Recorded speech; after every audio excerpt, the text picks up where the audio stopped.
Zia charitable trust ও বড়পুকুরিয়া কয়লা খনি দুর্নীতি মামলায় খালাস পেলেন বিএনপি চেয়ারপারসন বেগম খালেদা জিয়া। দুপুরে হাইকোর্ট ও বিচারিক আদালত এই দুটি আদেশ দিয়েছেন। উচ্চ আদালত প্রাঙ্গণে আইনজীবীরা বলেন, চ্যারিটেবল ট্রাস্ট মামলার নথিতে বেগম জিয়ার বিরুদ্ধে ক্ষমতার অপব্যবহারের কোনো প্রমাণ নেই। হাইকোর্টে আদেশে ন্যায় বিচার প্রতিষ্ঠিত হয়েছে।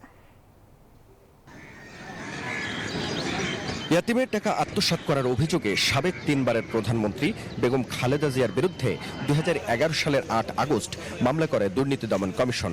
অভিযোগে বলা হয়, জিয়া চ্যারিটেবল ট্রাস্টের নামে অবৈধভাবে টাকা লেনদেন করেছেন খালেদা জিয়া। এই মামলায় 2018 সালের 29 অক্টোবর তাকে 7 বছরের কারাদণ্ড ও 10 লাখ টাকা জরিমানা করেন ঢাকার বিশেষ জজ আদালত।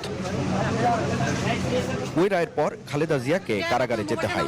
যদিও এক আবেদনের পরিপ্রেক্ষিতে শর্ত সাপেক্ষে খালেদা জিয়াকে গুলশানের বাসায় থাকার অনুমতি দেয় সরকার।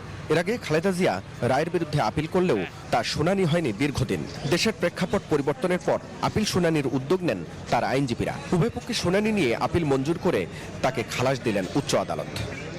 আমরা আর্গুমেন্টে আমাদের বলেছি যে এই সম্বন্ধে কোনো এভিডেন্স নাই। এর অর্থই হলো এই মামলাটি রাজনৈতিক উদ্দেশ্য প্রণোদিতভাবে করেছেন। আদালত আমাদেরকে শুনেছেন। দুদকের পক্ষ থেকে আইনজীবী খুব ভেহেমেন্টলি অপোজ করেছেন। আপিল মঞ্জুর, আসামি খালাস। কোর্ট যেটা বলেছেন, উনি শর্ট জাজমেন্টটা পাস করেছেন এবং পূর্ণাঙ্গ রায় খুব অচিরেই প্রকাশ করবেন।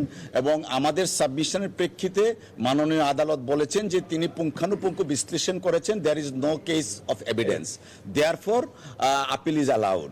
শুনানিতে দুদকের আইনজীবী বলেন, খালেদা জিয়ার বিরুদ্ধে ক্ষমতার অপব্যবহারের কোনো প্রমাণ নেই।